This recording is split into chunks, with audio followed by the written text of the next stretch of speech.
Hello. Today we are starting with What's New.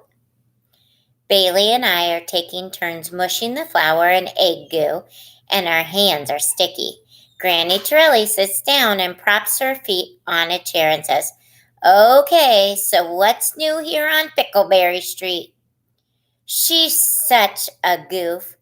Our street is Pickleburr, but Granny always calls it Pickleberry. "Nothing much," I say. "Oh, really?" Granny says. "A whole week goes by since I've been here and nothing happened?" "Zero?" Bailey laughed. "Well," he says, "that new girl moved in." I am instant ice queen. "What new girl?" Granny Trelly says. "You mean a brand new girl, like a baby girl? Or you mean a girl who is new to Pickleberry Street?" I say nothing. My tongue is frozen. My lips are ice. Bailey says, "Tell her, Rosie. Tell her about Janine."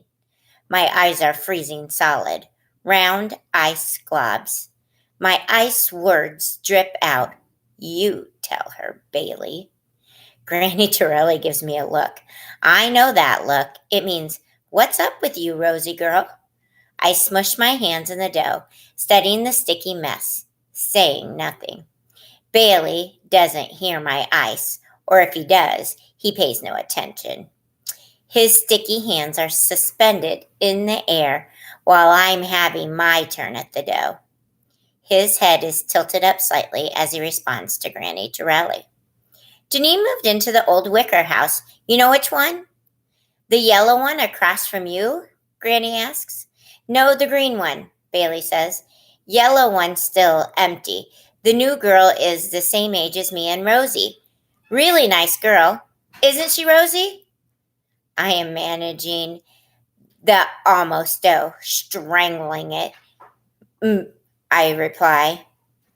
"What?" Bailey says, hearing my snotty voice. "You like her, don't you?" Granny is giving me the look. Big time.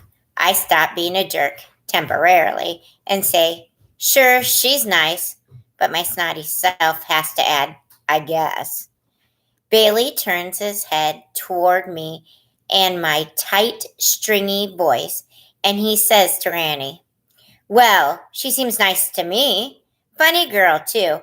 Always laughing and very curious. Wants to know why and how and all that." My ice queen has turned into a tiger, rumbling in me, wanting to pounce on that Bailey boy. I am thinking, I am nice, I am funny, I am curious. I am too busy strangling the dough to answer. I am thinking about how Janine Girl made me introduce her to Bailey and how she swooned all over him, wasting her smiles and tossing her head at someone who, sorry, I lost my place,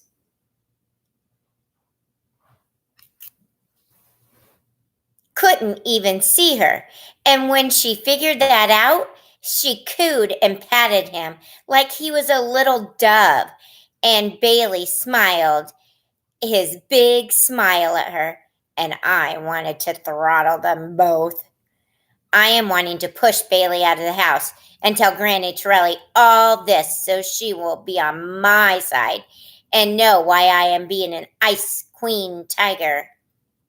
When Bailey says, "Janine is dying to learn Braille." "What?" I say. I think my tiger is going to leap out of me and chew Bailey alive. "Don't sound so surprised, Rosie," Bailey says. "You wanted to learn it, didn't you?" My words are so tangled in my head, I don't know where to start. Little mutters come out of my mouth. "Moo." Then Bailey says the worst thing. So I'm going to teach her. Even Granny Torrelli knows why this would make me crazy. She knows how hard I learned in secret, how long it took me, and how Bailey was mad at me at first.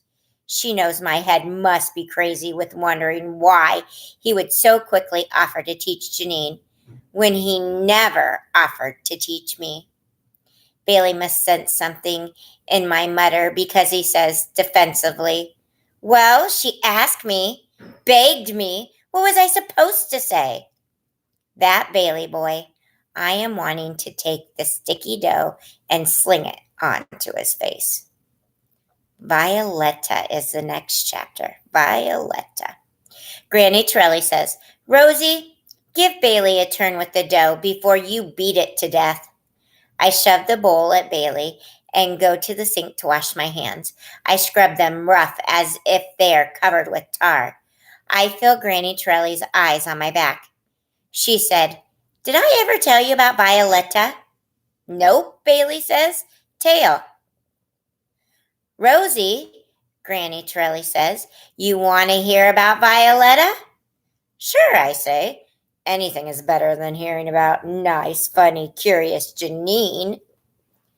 "First, I have to tell Bailey about Pardo," Granny Torrelli says. "Pardo was my buddy, my pal, when I was growing up.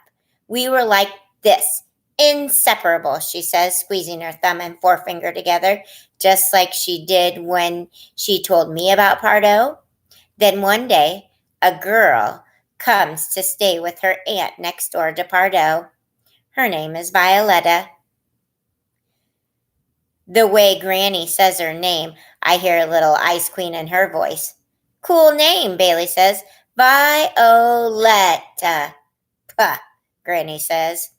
"Well, I'll tell you, that name means little violet, but she was no little fragile violet, that Violetta.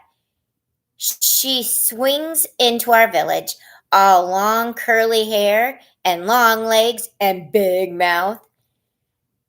Chia, chia, chia, chatterbox all day long." Bailey laughs. "Chia, chia, chia," he says, echoing Granny Torrelli. Granny Torrelli flicks her hands in the air as if she is flicking away a fly. "Oh, Pardo," Violetta would say. "Oh, Pardo, you are so strong. You are so handsome. You are so smart. Please, will you help me with this? Please, will you help me with that?" I love it. The Granny Torrelli has a little Ice Queen in her, too. I tell you, that Violetta, she hypnotized Pardo. He was stumbling around as if he'd been kicked by a mule, all in a daze over Violetta.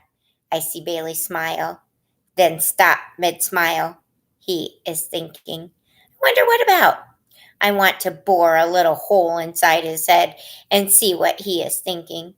Granny Torrelli shifts her feet on the chair and says, "I'll tell you. I am not too much liking this little Violetta chickie. I am not too much liking the way she is falling all over my buddy, but still I look down at my feet, stare at my shoes. I want to hear how Granny Torrelli handled the Violetta chickie, but there's a knock at the window behind me. I turn. Uh-oh. I'm going to stop there.